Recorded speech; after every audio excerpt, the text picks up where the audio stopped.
What's up, everybody? I'm Kyle Carlson, and this is the Rollback BMX Podcast, the number one BMX podcast in the universe, according to me. Today's guest is my good friend and your hero, Mr. Scotty Cranmer. Scotty and I discuss his life-changing accident, his YouTube channel, his overall outlook on the BMX world, his newfound gig as an announcer, and all sorts of other incredibly interesting things. So sit back, listen up, prepare to get educated. This is the Rollback BMX Podcast with Scotty Cranmer. Scotty Cranmer, good morning. Well, yeah, we're on the verge of a good afternoon. We got 2 minutes. Well, I caught you early then. But I feel like it doesn't even count because we're currently in Australia doing this, and it's nowhere near morning, where it's supposed to be for us right now. So, what time did you get up today? Are you jet lagged? I'm not terrible. I went to sleep at 8 o'clock last night and woke up at 6:30 this morning. That's not bad. I can live with that. Yeah. My little brother did an 8 to 8 stretch. That was impressive, 12 hours. Wow. Yeah, that's way too much sleeping. Either he works really hard or he's really lazy. Yeah, we know which one it is. I'm just kidding. So how you doing, man? How's everything? That's good. I can't complain, fully. Just small complaints here and there, but everything else is of course is going all right. Just been keeping busy and just trying to be happy and kind of just to live a life again. How's the new life you've kind of found for yourself in Florida? It's been interesting. It's been a lot different. Throwing it back a couple years ago, didn't you try to move to Florida and didn't like it? I did. Well, it was a really weird situation. That was back in 2013, and I moved there for literally like 2 hours, and then you bought a house and everything, yeah, right? The house that I was buying, it was a weird situation where like the house, I was ended up renting it for like the first 2 months of living there because like at the time my mortgage didn't go through in time. So it actually ended up working out pretty well for me because once I figured out I didn't want to be there, I was able to get out of it, without, completely being in a nightmare situation. So yeah. I just paid the rent for the 2 months there and just kind of ate that. So it wasn't too bad. So what changed? What did you hate then that you're okay with now? So what I hated then, when I tried to move there the original time, I was looking to live in the Orlando area, and I was a professional BMX rider that was focusing on competitions. So I needed to have like a training area. And at the time when I moved there, I went through a time in my life where like, it wasn't my proudest time of my life. I kind of felt like I started, losing it a little bit. Like I got super stressed out about my life as a professional BMX rider. Just worrying that it's going to end exactly prematurely? That was it. And what scared the heck out of me and what really got me to the point of moving was I entered the X Games, for Brazil, and I was getting ready for that. And I was coming off of a win. And I remember knowing that it was going to be the Global X Games and thinking like, oh man, if I can get, gold medal in 2012 for the 2013 season, I'm going to get all the sponsors, they're going to want to pick the guy that got the gold medal. Were you at a low point? Had you lost sponsors? No, it's not that I was at a low point. What ended up happening was this. I was thinking I was going to get like all these endorsements, hopefully. New stuff. Because, of me being the golden guy. And now they're starting this huge global X Games thing. So I was thinking, all right, this is going to be ride this wave opportunity. Yeah, This is going to be awesome. And what ended up happening was at the end of that year, my longtime bike sponsor decided to, significantly drop my pay. Okay. So I was like, that's not what I was expecting at all. After you performed well. Exactly. I was thinking, all right, I'm back where I need to be. Like I'm making momentum, and I was driven at this point. I really wanted to see how far I could take this, because I felt like there was times, I'll openly admit this, I did not use my BMX career to the best way I possibly could financially. And the reason why I say that is because not taking opportunities and running with them like I should have and could have. And the reason why I didn't do it, I'm never somebody who was out there to make a ton of money. Like I was never somebody who was like, I'm going to be a rich person one day. Did I make money riding bikes? Yes, I did. But I did it completely by accident. It kind of just fell into my lap. And like, yes, I had fun. Like I bought fancy cars and stuff like that. I mean, I was a kid that grew up in the trailer park, and I ended up getting my hands on some money. So I kind of had a blast with it for a few years. But I felt like that year I ended up breaking, or I didn't break my leg. I thought I broke my leg. I landed really hard on it after like a bike malfunction. And I remember thinking like, oh my God, I'm not able to ride X Games this year. And that's the only value I have to my sponsors. And then you start going to full panic, because I feel like you do something long enough, especially as high risk as BMX, you start going through your mind of all the certain situations of like, wow, what happens if you do get hurt? Like, what are you going to do after this? You didn't even fully graduate high school. You know, like, now what's going to happen? Yeah. And I hurt my leg and I couldn't ride, and I completely went in my head. I was like, wow, you're living in a house that the property tax alone is $1,000 a month. Wow. I was like, so if I pay this house off, I still have to pay $1,000 to live here for the rest of my life. $12,000 a year just to be at zero. Yeah, so I sat there thinking about my income. I'm like, man, how am I going to pull this off? And it's like I completely had a reality check, and it scared the hell out of me. So I was thinking in my head, I was like, I need to downsize. I need to get something cheaper. What am I going to do? There's nothing in New Jersey that's that cheap. And it's like, to have a similar lifestyle, you know, similar like of what I was used to at that point. The Florida option came up. So I started looking in Florida for, a certain house of a certain size. And I needed to have a good backyard because I had to build a ramp in the back to train on. Yep. And I ended up finding a house that I wasn't too thrilled about. It was barely over $300,000. I mean, at the time I was like, oh, this is going to be great. And then I went and looked at it once, and I was like, oh, this will be fun. This will be good. And then I moved down there, and just like it all set in. Once I pulled into the house, I was like, this is not a good idea. How long was that from the minute you're like, I need to downsize, to the minute you're pulling into this house? It must have been, I'm going to say, somewhere around January to July. Okay. I think it was. But, you know, like from when I started selling my house, I guess I think I went under contract of selling my house in April. So, like, I remember I had to fix up my house because, like, it was a full BMX house. I had a ramp inside of it. I had, like a fireman's pole going down and stuff. So, like, I had this hurt leg, and I was working on the house, just trying to get it all suited up because, like, I was like, I need to do this. This needs to happen. And looking back at it now, like, it was one of the dumbest decisions I've ever made. And the reason why I say that is because, like, I had that ramp I built in the backyard. Yeah. I only used that for a little over a year, and I decided I got to move here, so I got to get rid of this ramp. And it was $60,000. Yeah. Boom, done right there. But I do owe it to that ramp because that's the reason why I did win X Games the year before. But looking back at it now, I was like, it was the dumbest thing I've ever did, but it was full anxiety that got me there. Yeah. And it, like I say, it wasn't the proudest moment I ever had. And I've always been somebody who's had terrible anxiety. It's always been that way for me. And there's times where I'm able to hide it, and there's times where it sneaks up on me. You ever treated it? Never did. And because I guess I never realized that I had anxiety until like lately. I never had anything to blame for it. I didn't even know that anxiety was a thing. Yeah. So now looking back at it, I realized that I had an issue. But this is pretty crazy. So I ended up selling the house for $485,000. I bought it for $549,000, sold it for $485,000. The New Jersey house. Yep. And then when right before my accident, I was going to move in New Jersey. I was going to get a nicer place with a bigger backyard, more private, so I could build stuff. And it was like right when the YouTube channel was going great. Yep. So I put an offer on the house. They accepted it. I was going through contracts and everything, and I ended up having an accident. So it all fell through. I remember waking up, and weeks later, my wife brought up the house, and I'm like, oh my God, I completely forgot about it. We were about to move in. And like it ended up, nothing happened through it. Like the woman that we were selling the house to, she understood we didn't sell the house. So, but during that process of going to look at a bigger house, like a better house, I was looking through, all right, let me look in the area, see what's around. And I looked in Jackson, the town that I was living in, and I saw my old address on there. I was like, no way. And the house, I clicked it.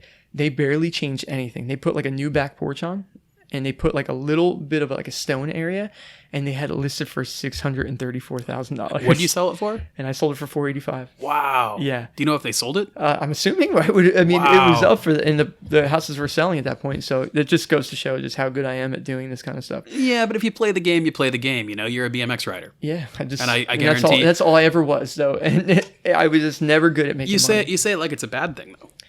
Because I don't know, I feel like it is because there's just so many people that are better at it and they better their lives from it. And I just look at it and I'm like, I always say like I'm way better at making friends than making money. Like that's just the kind of person I was. I was never ever out to get anything necessarily. So here's a crazy story that I'll tell you this. So my brother, he works for like a heating and air conditioning. Your older brother? Yep, my older brother. So he calls me up one day and he's like, dude, you're not going to believe this. He's like, I I just did service on this woman's house. He goes, I'm back there, telling her what she needs to do. And she starts talking about the area. And the town that she was living in was a town that my brother currently lives in. So like, my brother's like, oh yeah, I live in the area too. Yeah, I love it here. She's like, yeah, I wanted to move here about 2 years ago.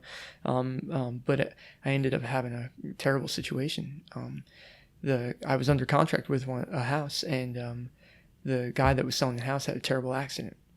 And my brother's like, there's no possible way. There's no way.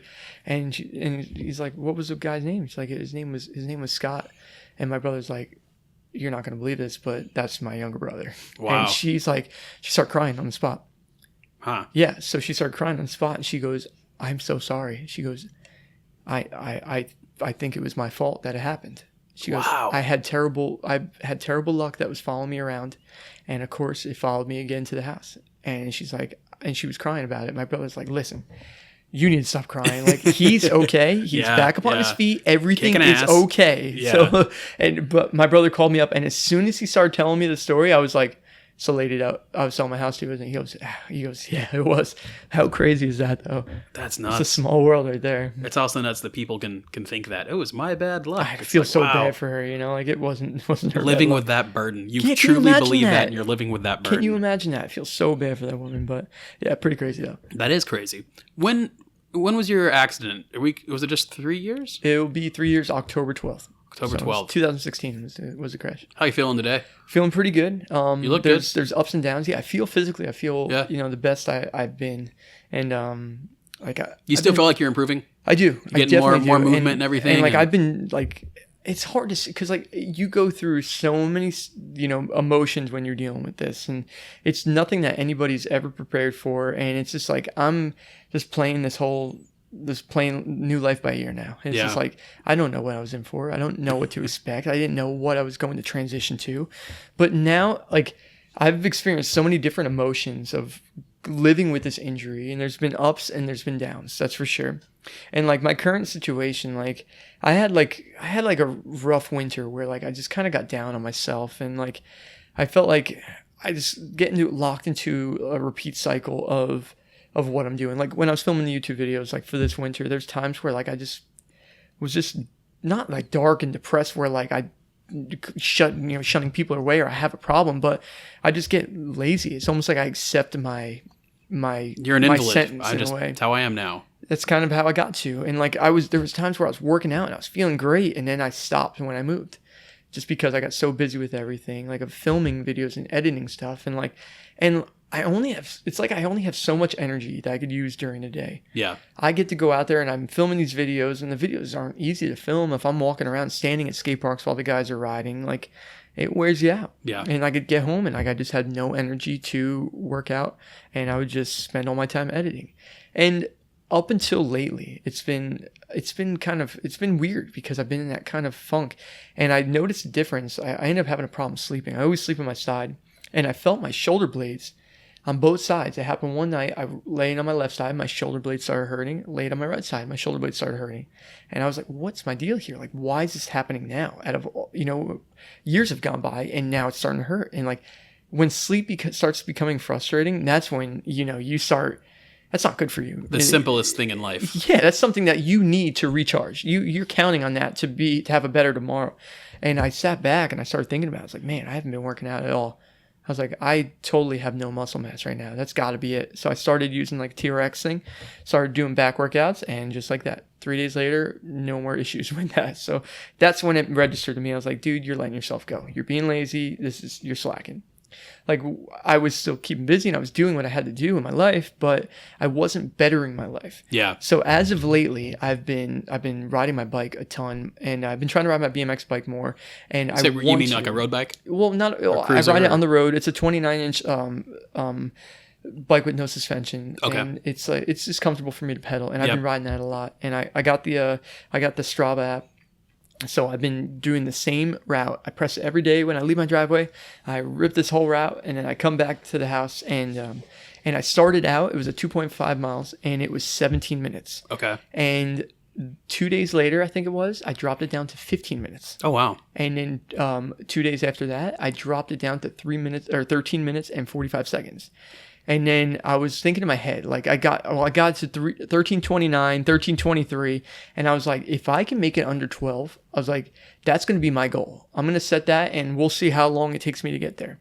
And I was thinking it was going to take months. Yeah. Next ride, 12:59. I was like, wow. You got to be kidding me. And the next day, 12:59 again. How I did that back to back was pretty unbelievable. I don't know. But just lately, it's only been, I started this whole process on March 20th, and here we are. It's April 11th, and right before I left, I got down to 12:41. Wow. So the progress is there, and that's what keeps me going. And I feel like an idiot for not being able to keep the progress going this whole time, but I literally couldn't. And that's part of this process, is dealing with it mentally as well. Yeah. It's rough, like my life completely changed. Everything that I knew and everything I loved is different. Things that I used to enjoy are gone. And the way I approach life and the way I used to live life is not going to be the same. It's a thing of the past. It is. So I'm learning how to live this new life, and it's not easy. I always say it's really hard to forget the 29 years I spent being able to do whatever the heck I wanted to. Yeah. Being, one of the best bike riders in the world, and, picking up my guitar and piano and doing whatever I wanted to, and writing songs and stuff like that. And I don't have any of those anymore. And those were the things I was counting on. Well, at least the guitar and the piano to have for the rest of my life. So yeah, it's been hard. And I want to find something to fill the void. And the only thing that does fill the void is filming videos, and going out to events and being around people. I swear to you, when I see people and they come up to me and they tell me how they watch my videos or how, I inspire them, that's what gets me through this whole process. Just living on that is what keeps me going. It really does. I look at you and I look at everything you go through, and I see the fans, and I see everybody that's inspired by you and whatnot. And that's great. And I totally understand it, and definitely you earn it. But it makes me wonder about people that fall into your situation that don't have that. Makes me wonder about that all the time. How do you get through the day without that? I see you have you're so loved, and it's I just swear to you, I think I would be in a really bad situation. Yeah. If I didn't have the YouTube channel and the fan base or the support that I had when my accident happened. Yeah. I couldn't even imagine waking up. Just think about that. Before I started my YouTube channel, I had something like 30,000 Instagram followers, and currently I'm at 530 or something like that right now. Yeah. That's a significant difference. And before my YouTube channel, I've talked about this openly, I was in a funk in my career. I was at my 13th or 14th year of my career. And that was it. The problem was in the past. I had no way of reinventing myself. I had no ability to get out there and get my riding seen or get, new fans. It was BMX changed. The riding style changed, you got all these brakeless guys out there that are, that was the new thing. And here I am, the old full Scotty. Face and brakes. Yeah, exactly. I'm completely out of this. And I was I remember being jaded. I remember being at the point where I don't care. I'm just going to ride hard anyway. I know I'm a bad dude on a bike. I was and I just kept on going with that mindset, and that was fine with me. But then the reality was I was becoming forgotten about in BMX. And if it wasn't for the YouTube channel to get me back to where I was, I couldn't even imagine going through this. I really couldn't. I don't know if I would have survived it. I really don't know. How long before the accident did you start the YouTube channel? Before the accident, let's see. I started the YouTube channel. I guess my first video was September 2015. Okay. So it was barely a year I passed before. Wow. Before the accident. Because you were drilling up a pretty big following even before the accident, it seemed like. What, YouTube-wise? Yeah. Yeah, YouTube-wise, we got to 600,000 subscribers right before my accident. Okay. And we were on a tear, man. We were. Every video we were putting up had 500,000 views. And I was so proud of it. And I love the fact that we were. When you first started doing this YouTube stuff, were you thinking financially at all, or were you just? Of course. Okay. I was thinking, if I can do this YouTube. Did you do the research as far as how to monetize YouTube videos? And I didn't know how to monetize. Okay. I didn't monetize YouTube videos until I got to 50,000 subscribers, because I watched a random YouTube video and this guy was like, yeah, I wouldn't even bother turning on monetization unless you have 50,000 subscribers. I was like, well, I guess that's what I'm going to do. So I didn't turn it on until that. And I never knew that you could make, and when I first started it, I didn't know you could make money off of YouTube. So you were thinking monetizable career-wise. Just sponsor-wise. Yeah, It was I need to do something. If I don't do good at a contest, it's I'm going to be screwed for the year. There's no way that my sponsor's going to re-sign me. Did anybody tell you to do the YouTube thing, or was that something you kind of... It was something all on me. Okay. Nobody suggested it. It was just... I remember just feeling like an old guy, just hearing kids talk about YouTube. Yeah. And I was like, what the hell is this YouTube? And I had people, like kids talking about it. I was like, man, what is this? And I started looking into it. I was like, I didn't know idea what a channel was. I didn't know you had, like, you could subscribe to a channel and create videos like that. And that's kind of what I did. Like, just seeing like the other guys that were doing like the YouTube stuff, like, and having success with it, fan wise. Not, I didn't know, like, money wise or anything like that. But that's what I was like, all right, this is something I need to try. And Big Boy, because like Big Boy was like, hey, let's do a day in the life. Let's film a day in the life of you. Like, and I remember Big Boy back then. He wasn't like your good homie. He was like your brother's weird friend. Exactly. Because I remember meeting him back then, and it wasn't like, he wasn't really one of the boys. Until because like once I started hanging out with my brother, like, because my brother's 10 years younger than me, and that's a pretty big gap. You know?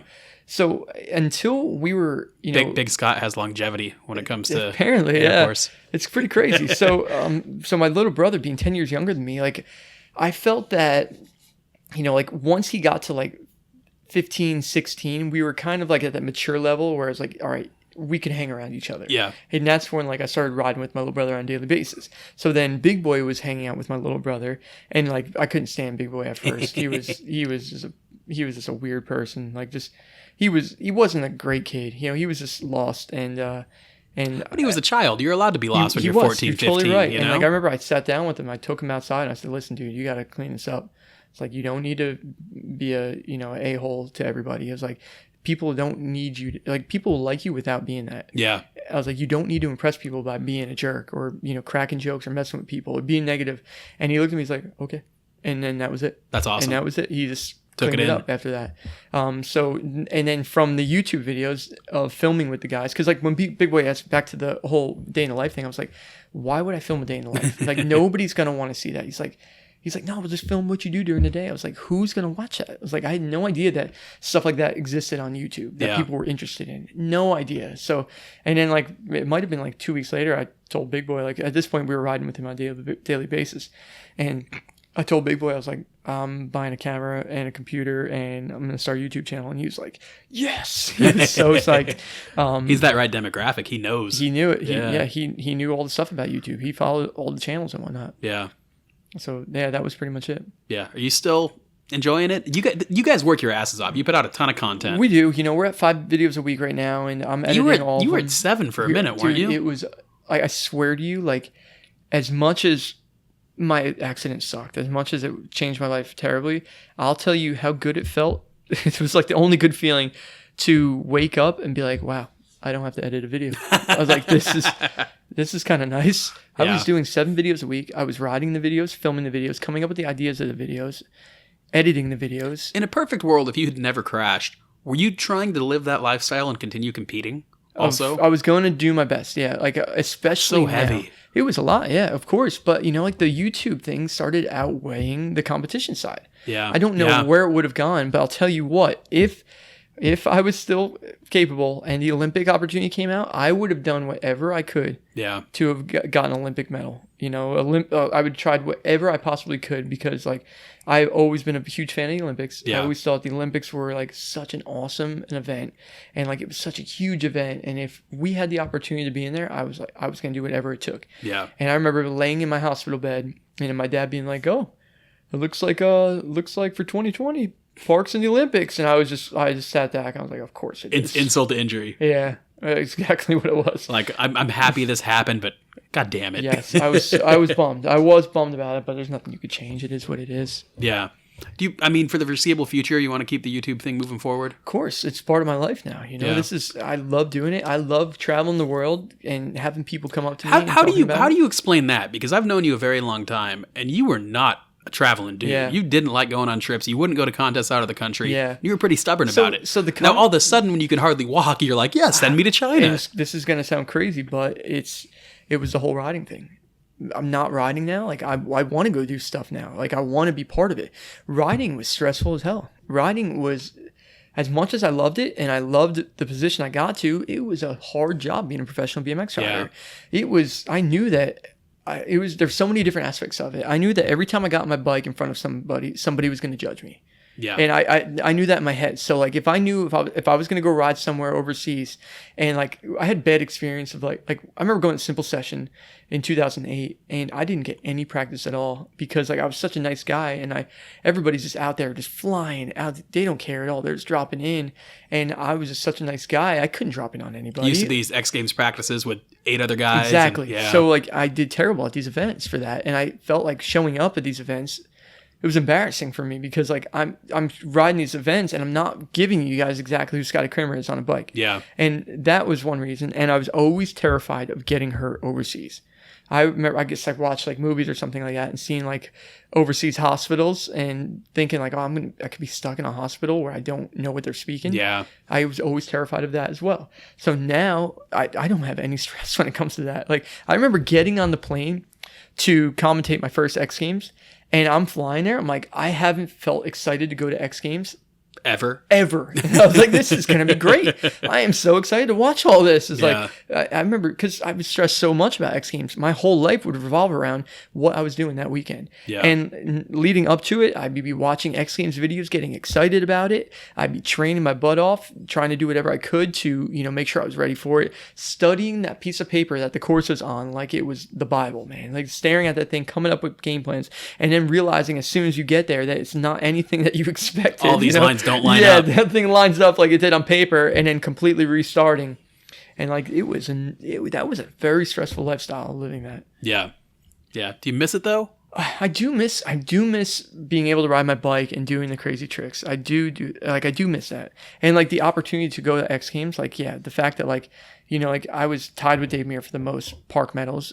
And I had the opportunity to break it, and the opportunity's gone now. Yeah. Am I proud to be tied with Dave Muir? Of course I am. It's Dave Muir. Good company. But I would have had the opportunity to, had more than him. So, and like, that's gone now, and it stinks. And I wish I had the opportunity. Oh, of course, man. Like, if the accident didn't happen, like I don't know where my life would have gone to necessarily. Like I know, the YouTube thing was flying at that point. Like I don't know where that would have taken me to, but I still would have been the same BMX rider. I still would have been out there pushing myself because that's what my YouTube channel revolved around, was me and my friends riding bikes. And it was a whole different platform when I was filming my YouTube videos back then, because I would show up and I was like, all right, man, this video's a little stale right now. I was like, I need to do something cool. Go do a flare whip. I need to do something cool. So I would figure out a way to save the video. Now I'm waiting for my friends to do the videos or to ride in them. And it's like, Big Boy's a great rider. And it's like, I can't count on Big Boy to do something crazy every single time he rides. That was what my gig was. I feel like it's a bit more high risk for him than it was for you. I'd say so. He's not afraid to send it, but to point to a fault. Yes. He. What's good about Big Boy is he knows. There's times where he knows when to hold him, and there's times where like I wish he would have held him. Yeah. And there's times where I was like, he has done some stuff on his bike that far exceed his limits. It's the truth. And like I'm like, wow, he survived that. Oh my god, that was awesome. And there's times where he's like, I'm gonna try this. I'm like, dude, no. I'm like, why? There's no reason to do this. He's like, I got this. And there's times where I'm like, dude, just try this. He's like, heck no, I can't do this. He's completely like I'm like his conscience or whatever. Like when it comes to riding for bigger things like that. Like it's crazy how he is when it comes to doing tricks and stuff like that. Like he's definitely a head case, and I feel like everybody is. Yeah, of course. Riding BMX, but like. It's funny from an outsider looking and be like, why won't you try that? But you want to try that. You want to front flip off this roof? Yeah. But you won't wall right out of the quarter? Exactly. And that's up there. I swear to you, that might have been a real argument right there. Yeah, I believe it. One thing I'd like to see more from you guys, and I think I've complained to you about this before, is I'd like to see your little brother get his shit straight. I think your little brother could do some big things in BMX. He's so damn talented. He's seen you and the way you navigate through the space. He's very different than you. But I think with some guidance from you and that natural talent he has, man, I think your brother could be one of the dudes. I totally agree with you. And it's so easy to talk about somebody and be like, oh man, I wish this guy would do that. But like, there's a reason why Matt is where he is, or if he's not, taking it more serious. Yeah.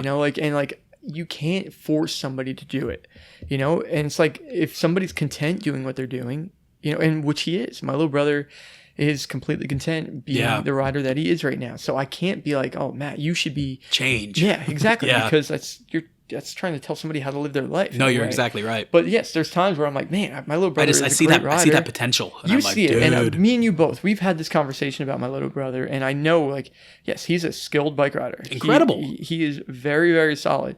And like, but me and Maddie were different when it comes to riding. Not only our style, but like, I was the type of guy that was like so driven on my riding. I didn't care who was watching. Yeah. I was like, yeah, I'm conquering that because I can't go home thinking I didn't do this. Yeah.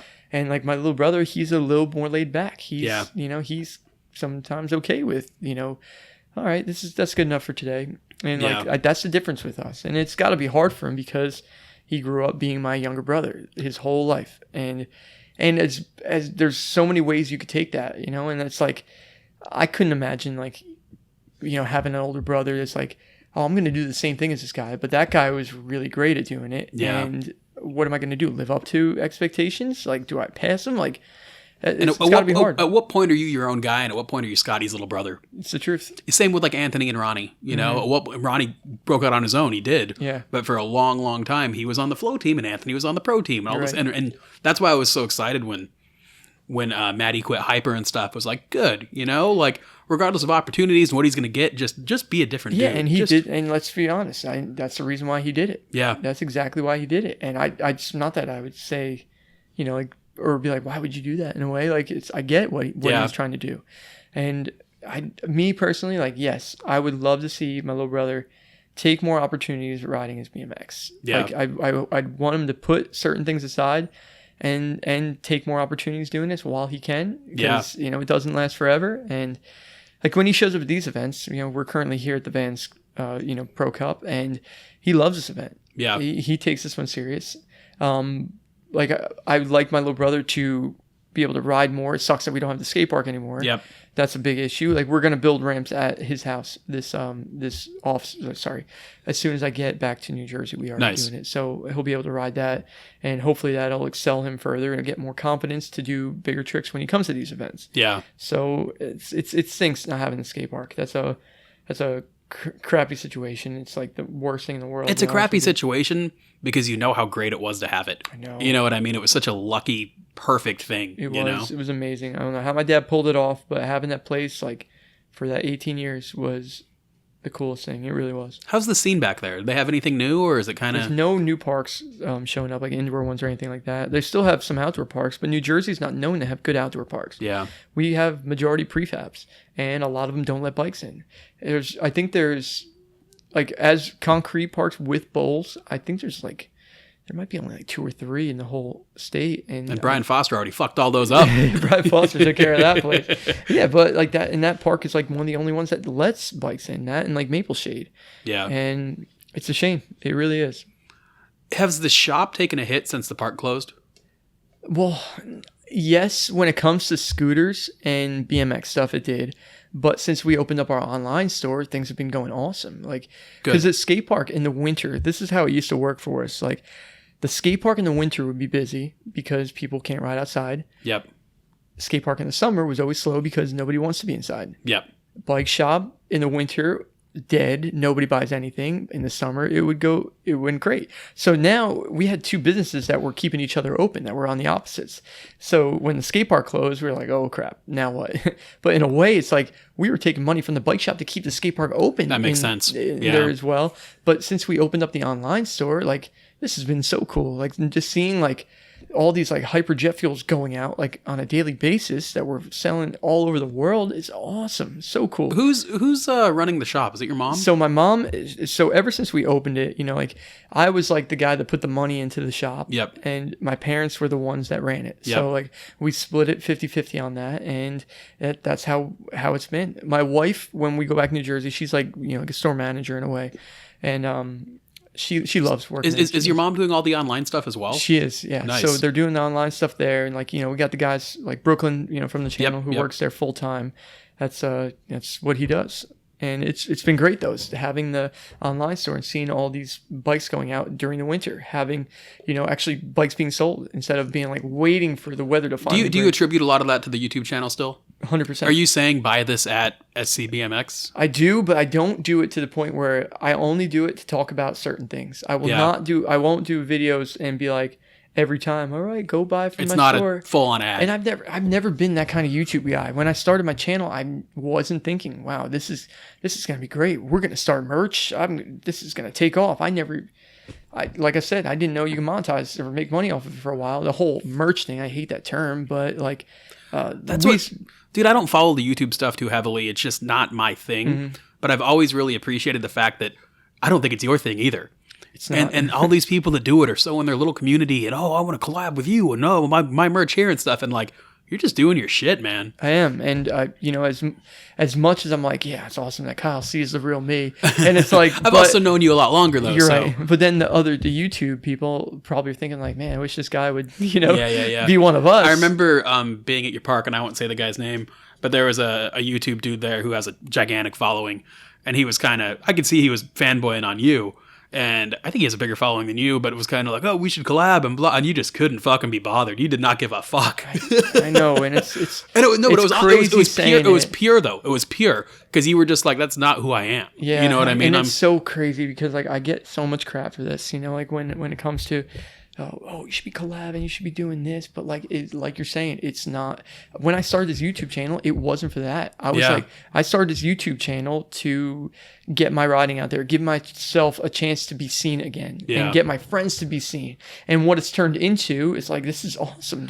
We have a following, people are supporting our videos, and like I'm still not broken from what I am. I'm not somebody who's ever said go turn on a notification bell or anything like that. I say at the end of the videos every time, subscribe. That was it. There's a formula to this YouTube thing, and you've never followed it. I haven't. And I think that's a big deal. But I regret it. I do regret it though. There is regret for me not doing that because I'm like, man, maybe I should have done this, or because like it's just me being me. Here's once again Scotty being Scotty, just completely just not taking advantage of opportunities. Yeah, but I think some of that's part of like the method of the madness. Could be. Imagine wanting to start a band and being Kiss and being like, let's put on these crazy outfits, and, and just imagine trying to sell that to somebody and then being like, you're gonna look like a bunch of fairies out there, and then like that all of a sudden they're the biggest thing ever. And it's like, I think there's a lot of something to just not following this mold. Like that's why people like you, because you're not everybody else. No, well, we do get that, and there's so many people. Especially one of the things that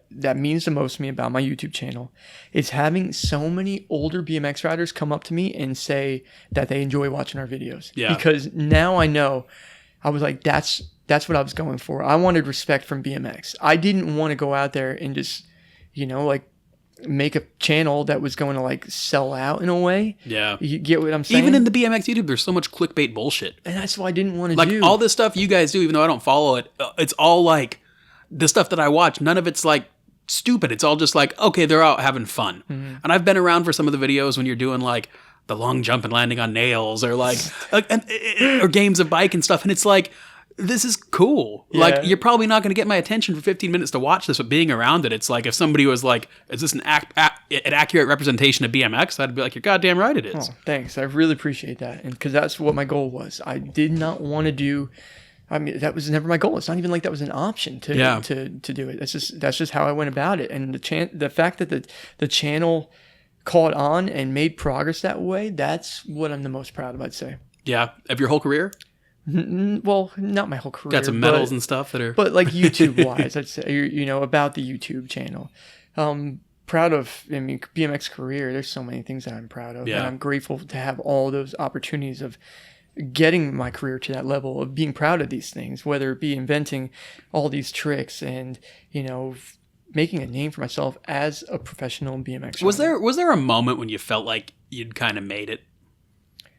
Yeah, I'd say so. I think the moment I realized that, I did make it, so to say, was like right after the Metro Jam and right after I signed with like Felt and Vans and then like I opened up that I think it was, I don't know if it was a Plus or what it was. It was a BMX magazine, but I opened up the Metro Jam section of the magazine And out of like the 5 pictures in the section that they had in the magazine, I had like 2 or 3 of them. And the background of the writing of the background, that the words that the font was all set on, and the photos, it says, "Did you see Scotty Cranmer? Did you see Scotty Cranmer? Did you see Scotty Cranmer?" And like, it didn't register to me right away when I read that. Like, it wasn't like I remember like opening up with my friends, because here I am, I don't have my license, and I get this thing, and my friends are a little bit older. I mean, they're reading this like, holy crap, and I'm like, wow, there's 2 photos of me in the magazine. That's amazing. And then like reading the back part, and then like as I get older and thinking about it now, I'm like, holy crap, like that's insane. A huge deal. That is a huge deal right there. And like, I don't know, I was never somebody who like, kind of, I always saw myself as an underdog. And I think that's that got me as far as I did in my career. Like, I never once saw myself as like, yeah, I'm the guy. Oh, those kids over there? Yeah, I'm the guy over here. Like, they know who I am. I was never like that. Yeah. I was always somebody who underestimated my riding, underestimated my coolness. That's for sure. And I think that's kind of what made me who I was and got me to where I am. I remember the first time I heard of you, and I think it was before that Metro Jam, was the Roots. Was that before? So I won the amateur Roots the year before, as 15 and under. Okay. And then Metro Jam happened, and then 2 weeks later, maybe, I think Roots And that's happened. When you flip whip the subrail? Yes, that was my first pro win, which was my second pro contest. I think that was really the first time I kind of heard of you. You must have been, what, 14, 15? I think I just turned 16 at the 16? Okay. Because I remember having some friends of mine from home went out there. And I was like, oh, who won? And they were like, Scotty Cranmer. And I was kind of like, who's that? And they were like, oh, you don't know who that is? And I was looking back, it's like, yeah, of course I didn't. They were just trying to be the cool guys. Like, we're well versed. But it was like, that was the first time I really heard about you. And then it seemed like from there, all hell just broke loose. It did. And it's crazy to say it, man. Like, it's because, like, of course, it's every kid's dream that's a BMX rider to be a professional BMX rider. Yeah. And I never, like, you dream about it and you think of how cool it would be, but I never once thought it was a possibility. Yeah. Like, I never once believed myself. Like, even before that Metro Jam that I entered, I did not want to enter that in professional. I didn't think I was worthy enough, and I qualified first, like, in front of, every guy I've looked up to, and that was crazy to me. Like, it was like, it didn't even feel real. Like, were the guys cool to you when you were doing that, or were they kind of pissed off that there's some new kid stealing the shine? There was guys out there that were like just kind of ignored me in a way. Yeah. And then there was guys that were like, because I remember being at the Metro Jam and like having Edwin De La Rosa come up to me like with a smile on his face, like being like, "Dude, you rode awesome." And I was like, "Holy crap!" Like, that's cool. Like, Edwin De La Rosa of the guys to be a cool dude. You know what I mean? That's like, what I was saying. Like, that was like a hardcore street guy. Yeah. He came up to me like smiling, like laughing, like holy crap in a way, like, and shaking my hand, and like it was nuts. Yeah. That was crazy. So there was, you take it both ways, but it's not even like they were like, I don't think there was many guys that were like, "Oh, who was this kid intruding in a way," or like stealing our thunder or something like that. But I mean, a lot of guys were really nice to me, though. Yeah. Really nice to me. Yeah. Tell us the story. I can't remember it exactly. About your dad said something cool to a teacher. Oh, dude, it's so funny. I was just thinking about this in my head. Right when we were talking about it. No, it's fine. So, sorry, I thought there was a knock on the door. Sorry for that brief pause right there. We're currently in the hotel room. My little brother's wandering around with Big Boy. All right, so back to the story. This goes right off of what we were talking about. I didn't think I was capable of being a professional BMX rider, but I'll tell you who did. Big Scott. Big Scott. My dad, apparently, he believed in me since the beginning. And I did, up until 4th grade. I got honor roll in 4th grade. And that was the last time I got honor roll. And I had the best teacher in 4th grade. She was so great. We had like a period of class where it was like another recess. We did jump rope. We did like these little games. And it was the best year of my school life was that 4th grade. 5th grade was terrible. I had Miss Barra, and she was just the most rotten woman. And like after that, like kind of getting into that kind of schooling, it just got harder for me, and I just did worse at schooling. And when it came to 7th grade, I was terrible. I was not good at school. I wasn't able to focus. I was focusing on riding. You just didn't care? I don't want to say I didn't care, because like I wanted to care. I wanted to do good, but I couldn't do it. Yeah. And I was just so focused on riding. I'm sitting there just drawing ramps on my books and making ramps out of my books and riding, and like everything I stare at turns into a ramp. That's just what my life was. And I just couldn't do good at school. And they brought my parents in. Well, they were supposed to bring both my parents in, but something happened with my mom. I think with one of my younger brother or sister, she couldn't come in that day, so just my dad came in. So they brought me in there, my dad, and they had all my teachers at this big table, and they were like, "Mr. Cranmer, your son is failing 7th grade. He's barely making by right now, and if he goes any further, he's not going to be able to make this thing, but he's just barely getting by." So my dad says, so he is passing them right now. They're like, "Yes, but barely." My dad's like, "All right." And my dad's listening to them tell him how bad I was doing, how I should be doing better, how I could be doing better. And then my dad, he got to the point where my dad's like, I never forget this. My jaw dropped to the floor after he said this. He's like, "All right, well, he's passing right now. I'm going to get him to try harder. But I just want to let you guys know that what he's doing in his life it's not going to need any of this. He's going to be a professional bike rider one day, and he's not going to need any of this schooling." And I remember just sitting there with my jaw dropped, like, no, he did not just say that. I was like so embarrassed, and I'm looking at these teachers, looking at my dad like he is the worst parent ever. And I was like mad at him, and we left there, and I just couldn't believe it. And I went back to school or whatever. I made it through. I made it to 8th grade. I had to go to summer school in 8th grade. I'm just going to put that out there. It wasn't not like I changed it all around, but I was so embarrassed, and Big Scott saw the future, apparently. I didn't see this happening, but he saw it going this way. I think of how many times a parent's gone and said something like that about their kid, and then their kid's just some loser. I hope my dad's the only one. He was going to do it, then he found crack cocaine, man, I hope it didn't happen for their sake. But yeah, that did happen. That is a true story. What year of school did you complete?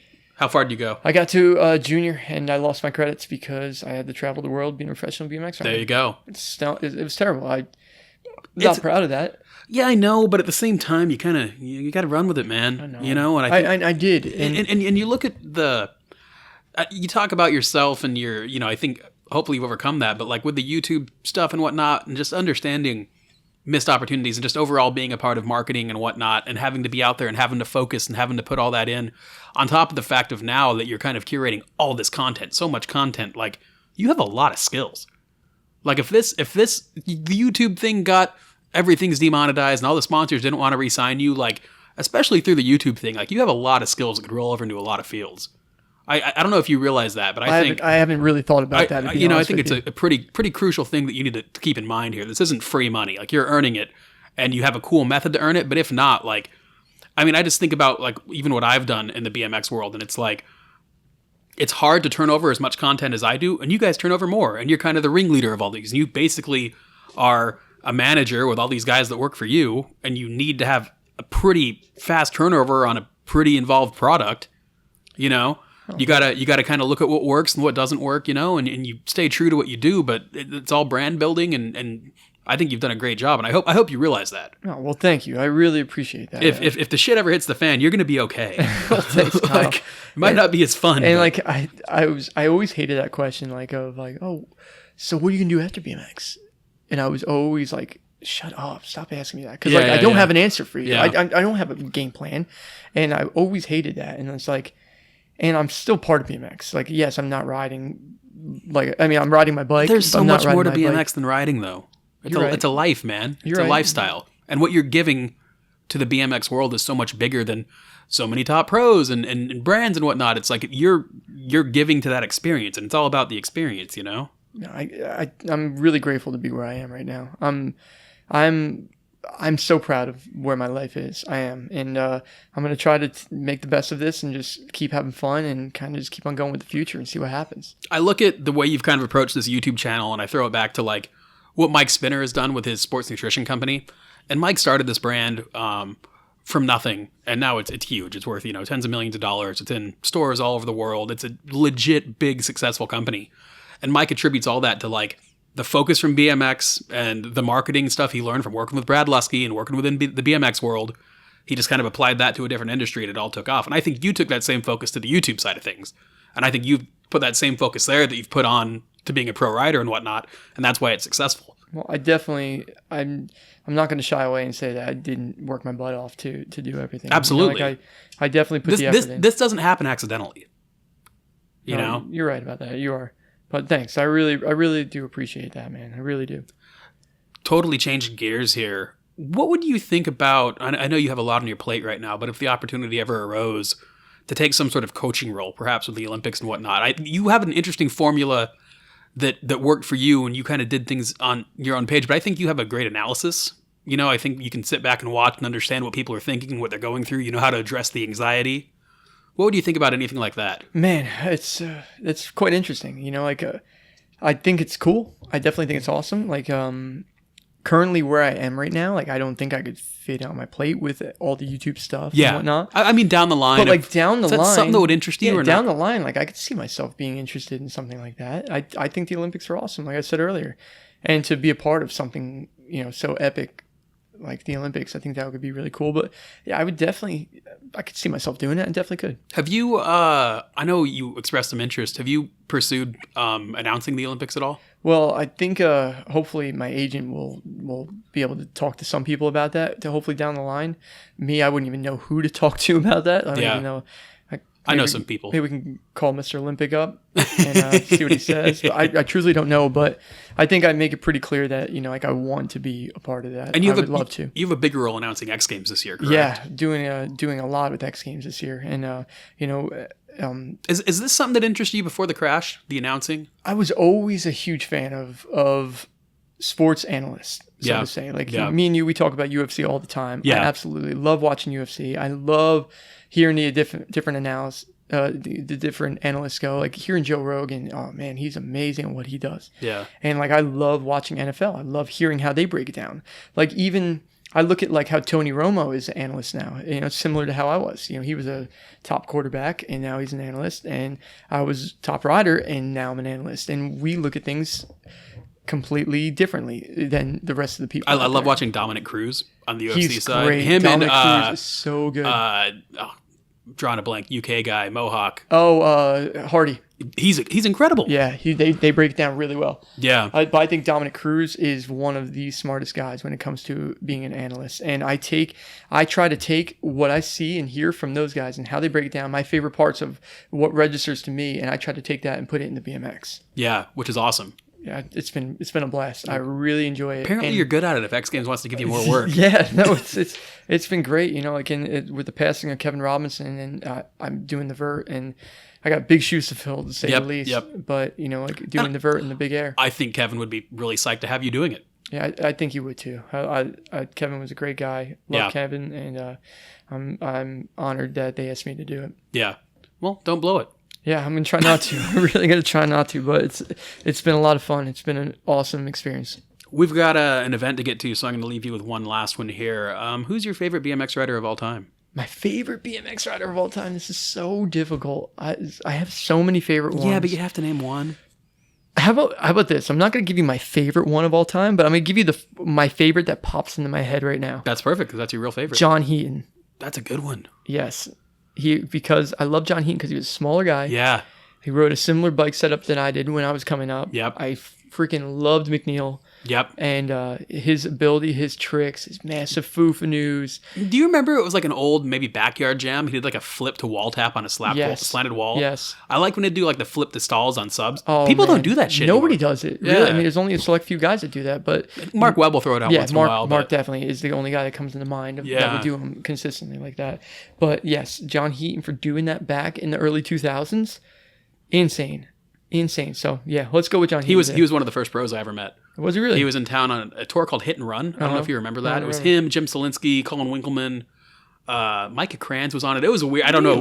I don't know who put the money up. I think it's one of those where some guy had a brilliant idea to fund a BMX trip and probably didn't go anywhere. But they were in Vegas, and I remember it was the night before John Heaton at the Hard Rock beat up two dudes, and everybody was just telling the story because he's a little dude. That's why he pops up. He's that kind of guy. He's a biggest badass. Foo-fa-noos, beats up two guys. I heard he's doing really well too. I'm glad to hear. I hope he is, but I heard maybe something working with troubled kids or something. But cool. I could be totally cool that he's making this up. Not cool at the situation. Just want to clarify that. But I talked to somebody that knows him not that long ago, and they said he was doing well. So glad to hear. Well, I hope somewhere down the line he hears how big of a fan I was and how it still affects me his riding. So beautiful, Scott. Thank you. Let's go to this event and let's party. Sounds good. Thanks a lot for having me. Thanks, bud. All right, that does it for today. Big thank you to Scotty for making the time. Be sure to follow Scotty on Instagram at Scotty Cranmer. You probably are, because I think about 550,000 people are. And until next time, just remember, it doesn't count if you don't pull the rollback. See ya!